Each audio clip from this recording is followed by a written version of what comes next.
Have you ever looked at someone kind, honest, faithful, and thought, why are they the ones suffering? Why does the person who gives, serves, and loves deeply end up facing pain, loss, or tragedy? And maybe even more unsettling. What does that say about God? This is one of the oldest and most difficult questions in human history. Why do good people suffer? It's not just a philosophical puzzle. It's deeply personal. It's the question whispered in hospital rooms, cried out at gravesides, and wrestled with in the quiet moments of doubt. If God is good and God is powerful, then why doesn't He stop suffering, especially for those who seem to deserve it the least? Today, we're not going to give easy answers, because there aren't any, but we are going to explore this question honestly, from biblical, theological, and philosophical perspectives, and see if we can move a little closer to understanding. At the heart of this question is a simple expectation.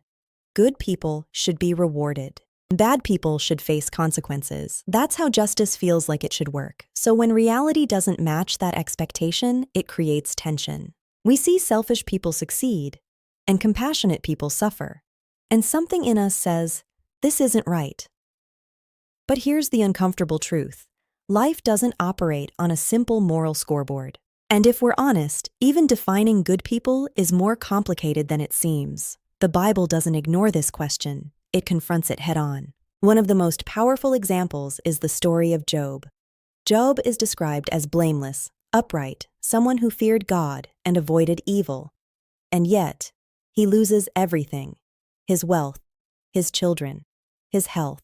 Not because he did something wrong, but seemingly without explanation. Even his friends insist that he must have sinned, because in their minds, suffering only comes as punishment. But the story challenges that idea. It suggests something deeper, that suffering isn't always a direct result of personal wrongdoing. And more than that, it shows that even when answers are hidden, God is not absent. But let's be honest, the book of Job doesn't give a neat explanation. Instead, it leaves us with mystery. Then we come to Jesus. If anyone could be called truly good, it's Him. And yet, His life ends in suffering, rejection, and crucifixion. That alone disrupts the idea that goodness guarantees an easy life. In fact, Jesus directly challenges the assumption that suffering always has a clear moral cause. In one moment, His disciples ask about a man born blind. Who sinned, this man or his parents? They're trying to assign blame. But Jesus doesn't play along. Instead, He shifts the focus away from why the suffering happened to what God can do through it. And that's a key shift. Because maybe the question isn't always, why is this happening? But also, what can come from this? Philosophers have wrestled with this for centuries. One idea is that suffering is connected to human freedom. If love, goodness, and moral choices are real, then the possibility of pain must also exist. A world without suffering might also be a world without real choice. Another perspective is that suffering can shape us. Not all suffering is meaningful, but some of it can lead to growth, compassion, resilience. Think about it. The people who have suffered deeply often understand others more deeply. They carry a kind of empathy that can't be learned any other way. But let's not romanticize it. Suffering isn't always noble. It's often messy, painful, and confusing. And sometimes, it just hurts. Let's be real for a moment. This question can shake faith. Because if God allows good people to suffer, does that mean He doesn't care? Or worse, that He's not really in control?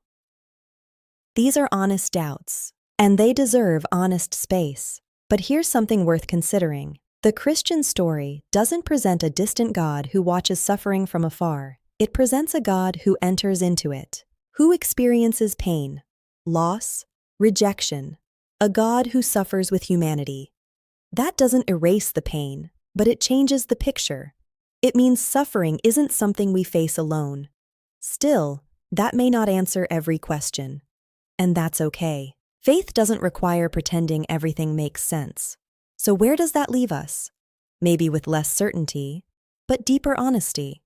Maybe the question isn't just, why do good people suffer? Maybe it's also, how do we respond when they do? Do we turn away? Or do we show up? Do we judge? Or do we have compassion? Because while we may not control suffering, we do have a role in how we respond to it. And sometimes, the most powerful answer to suffering is not an explanation, but presence. Being there, listening, caring. In a world where suffering exists, that kind of response matters more than we realize. This question, why do good people suffer, may never have a complete answer, but it invites us into something deeper: humility, compassion, and a more honest kind of faith. Now I want to hear from you. What do you think? Have you ever struggled with this question? Share your thoughts in the comments. Let's have a real conversation. And if you're searching for deeper, honest discussions about faith, doubt, and life's hardest questions, subscribe to Sacred Questions. Because some questions don't have easy answers, but they're still worth asking.